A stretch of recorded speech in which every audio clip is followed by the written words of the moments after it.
told him earlier this morning that stuck with old JR once again, but it's always a pleasure for me to be with you here in Hartselle. And you know that Lent is no laughing matter. It's a very serious time of the church year, and so there aren't too many jokes about the Lenten season. But there's an old story, and I can't remember what I told anybody yesterday, much less a few years ago. I don't know if I told you this or not when I was here with you as an interim, but there's an old story about an unscrupulous house painter. And he went out to do a job one day with his crew, and as they unloaded, he gave each man a bucket of paint and an empty bucket. And they said, well, what's the empty bucket for? And he said, well, I want you to fill the empty bucket half with water and then half with paint. And they said, oh, we shouldn't be doing that. He said, look, this is a preacher's house. And he said, you know, he's not going to know, and even if he does, he's not going to make any trouble for us. So they did what they were told, and they began to paint. It was a nice sunshiny day, but pretty soon clouds started forming overhead, and before you know it, the rain started falling. And sure enough, the paint started dripping from the house. And about that time, the preacher drove up. He took a look, jumped out of his car, and he shouted, "Repaint, you thinner, repaint."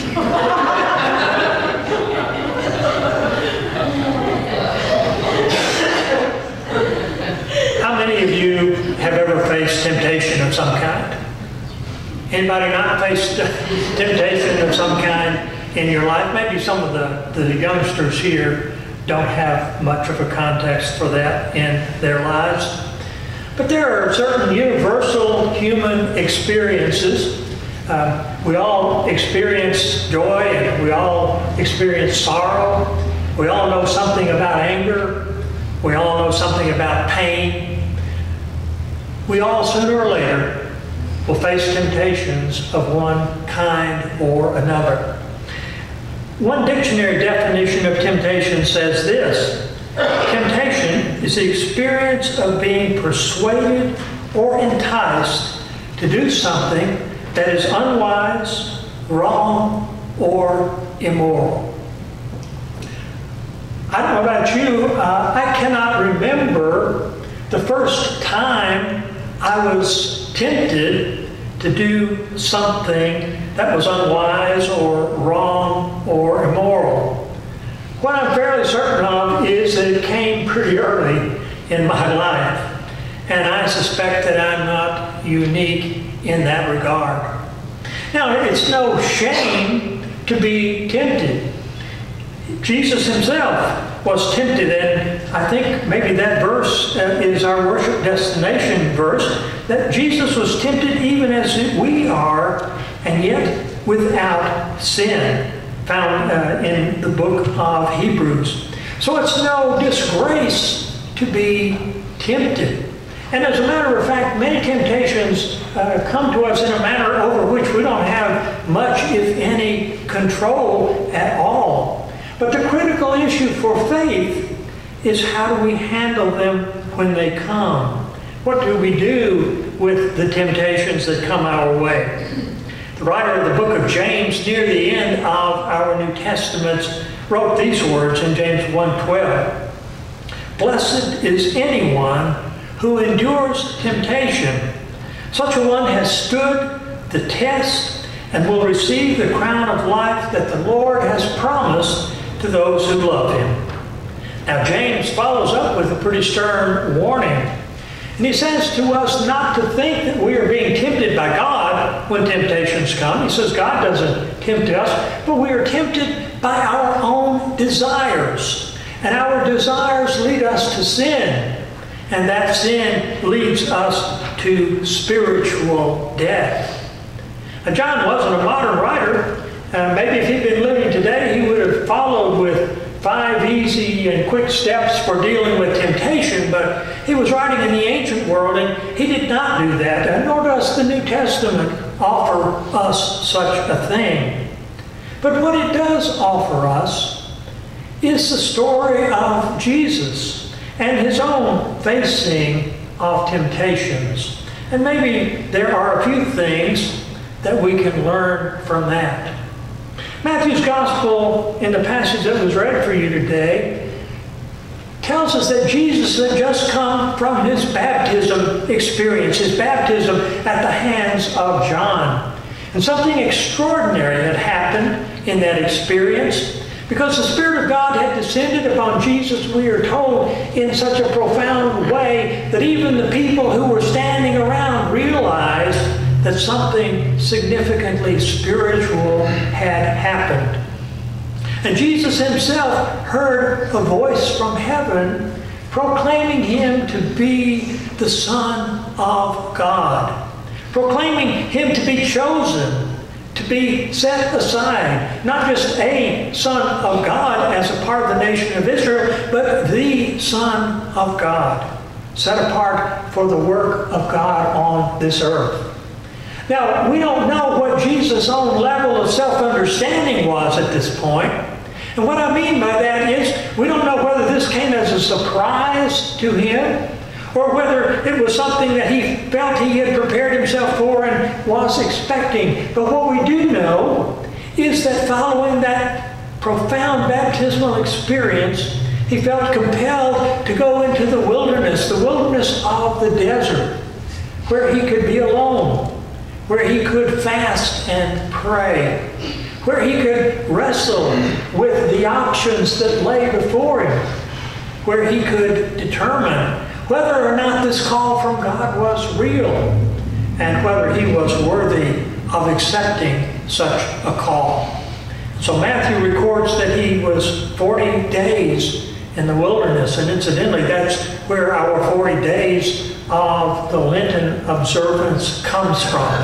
And it was in the midst of that 40 days of fasting and praying that the 3 temptations that Matthew records came to the Lord. The first one came near the end of the time that he was there, and Matthew says he was famished. It came at a time when Jesus was weary and when he was hungry, at a time when he would have been very vulnerable. And don't temptations usually tend to come to us at the most vulnerable times in our lives? It was a temptation that began with a kind of a question with a built-in dare. If you are the Son of God, if you are, then command these stones to become bread. Now, my suspicion is that that's the very thing Jesus was wrestling with. Am I the Son of God in that special sense? And what does it mean? What kind of powers does that bestow on me? So the evil one was hitting him at his weakest point. The temptation on the surface was to simply take care of his own hunger, to break his fast, to take care of his own personal needs. But there was a deeper level to this temptation, because the person who could turn stones into bread could do a lot of good in the world, could feed a lot of hungry people, and there were certainly plenty of hungry people in the world, could gain a lot of favor with that action. And so, in a subtle way, Jesus was being tempted to make a slight turn away from the mission to which he was being called, to engage in a ministry of taking care of bodies rather than taking care of souls, of providing physical nourishment for human beings instead of spiritual, a turning away from that to which God seemed to be calling him. And so we are told that he quoted scripture to the evil one, saying, "One does not live by bread alone, but by every word that comes from the mouth of God." We don't live just by physical nurture, as important as that may be, but by spiritual nurture as well. What lessons are there to be learned for us today? And I can't dwell on these at any great length, but certainly it seems to me that there's a subtle message here, or maybe not so subtle, that while we do pray every Sunday, give us this day our daily bread, and we know that we have to nourish and take care of our physical bodies, there's a warning here, it seems to me, that we should take care not to fill our lives to overflowing with the things that offer us no spiritual nourishment. That we're not to fill our lives so full of irrelevant and meaningless stuff that all of the spiritual needs of our lives just sort of get crowded out. That, as one writer puts it, we are not to give ourselves a steady diet of spiritual junk food. But I think there's a broader message here for us, because the church is always wrestling with what its true mission is. And it is so much easier to minister to bodies than it is to take care of souls, that many churches tend to gravitate toward that and forget the broader mission to which God is calling them. And I believe that as Christians, we're called to take care of people and look to their needs, whatever those needs may be, and wherever we find them. But we must not, in that process, lose sight of the primary mission of God's people, which is to lead lost souls into the loving and the healing presence of God. Second temptation was a little bit different. Jesus imagined that the devil had led him up to the very pinnacle of the temple. And the voice of the evil one came to him, whispering in his ear, "Throw yourself off." And you probably heard the old saying that the devil can quote Scripture. And here we find the devil quoting Scripture. He quotes from Psalm 91. That God will not allow His chosen one to suffer harm, but will send angels to take care of him in whatever crisis he finds himself. We talk today still about people making a bargain with the devil. And we usually mean by that they've made a bargain where something is going to offer great gain to them at great cost to others. Jesus maybe was offered that first of the bargains with the devil.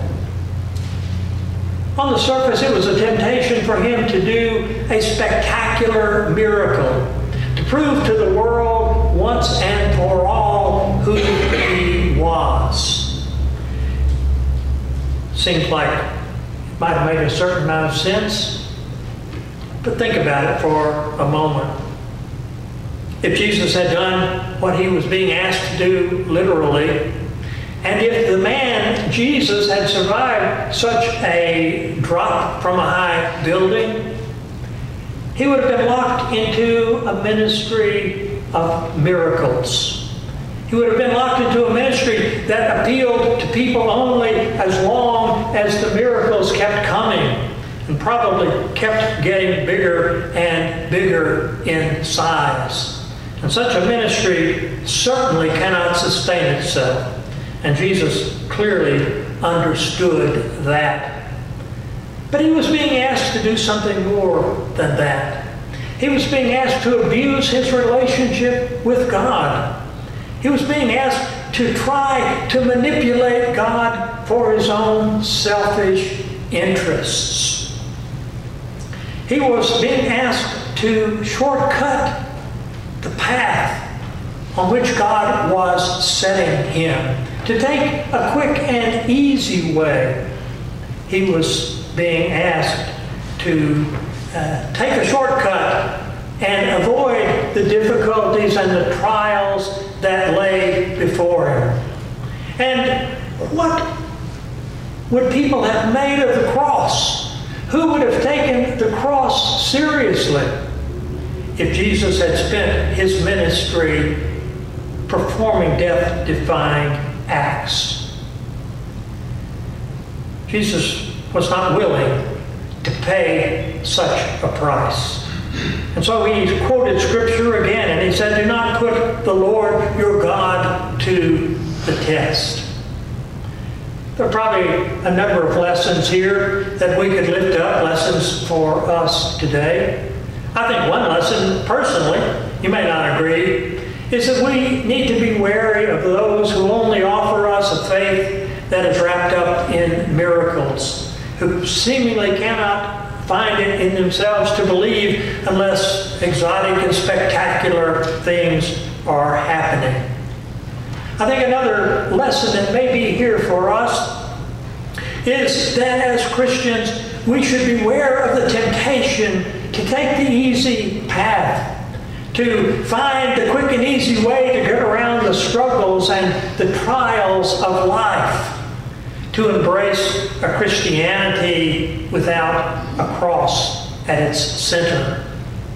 And certainly, we must avoid and beware of that temptation that comes to all of us to try and manipulate God for our own selfish and personal reasons, to try and make God do our bidding instead of us doing his. And trust me, that temptation comes to all of us who are people of faith.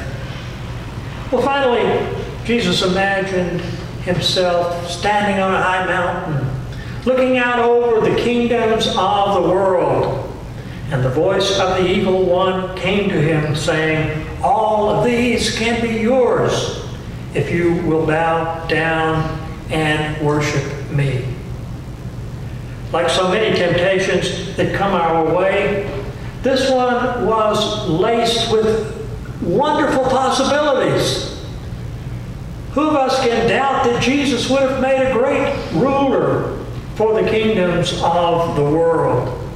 Who of us can doubt that Jesus could have done a great deal of good if he had chosen such a task?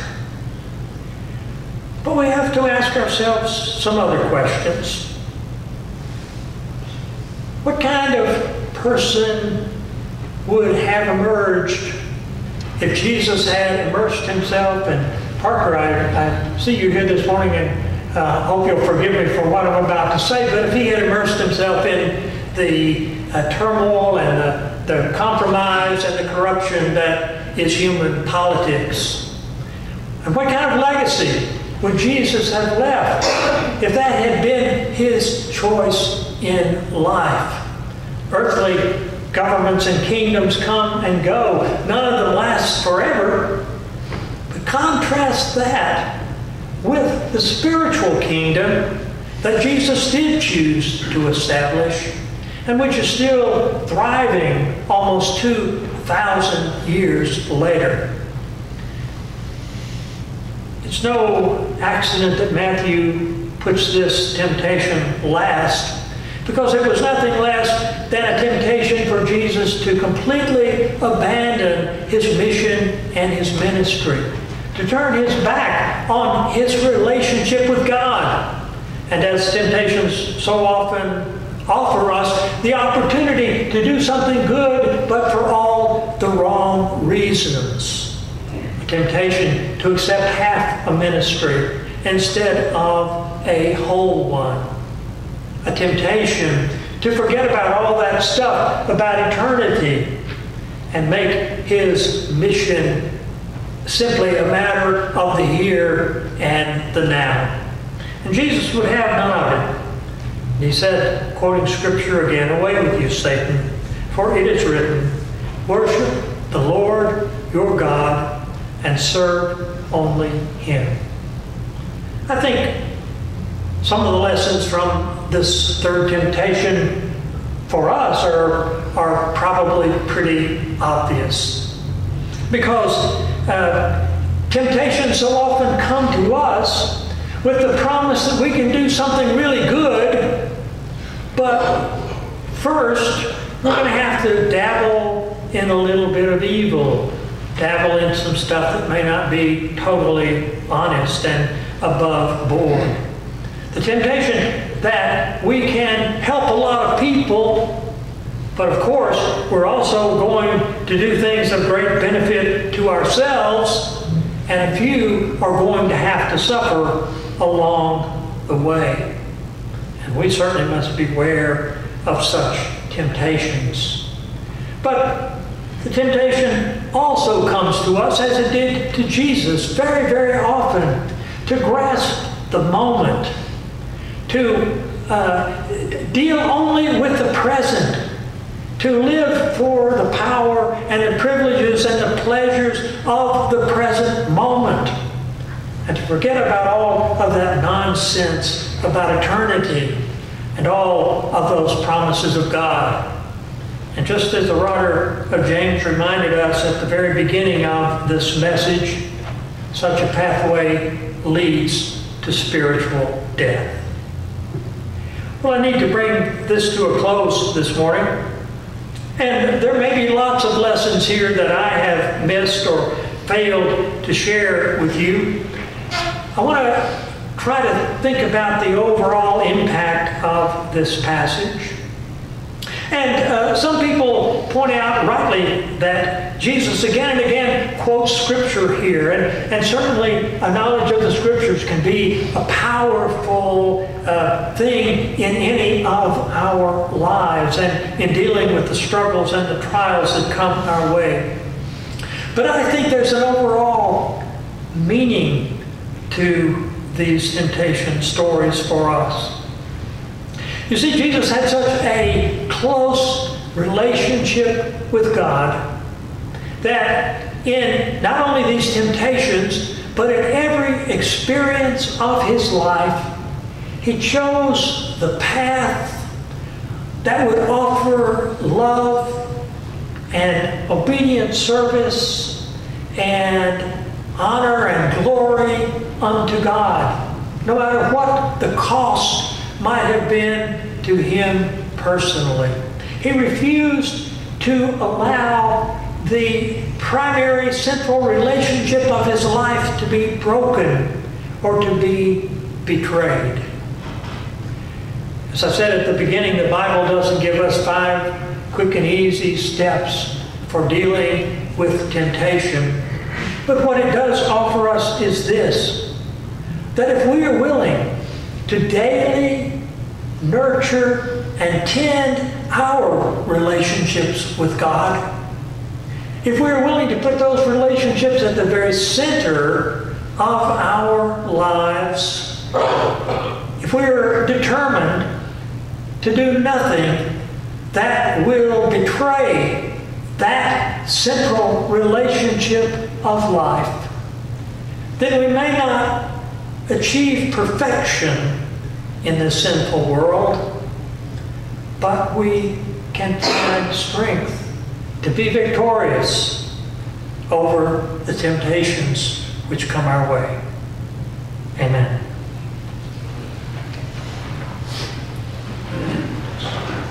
Our hymn of invitation this morning is number 501, an old hymn of the church, Now I Belong to Jesus. We sing it in a spirit of invitation. Would welcome anyone who this morning would come and begin or continue with a rededication their life and their faith in Jesus Christ our Lord. Let us stand and sing the hymn.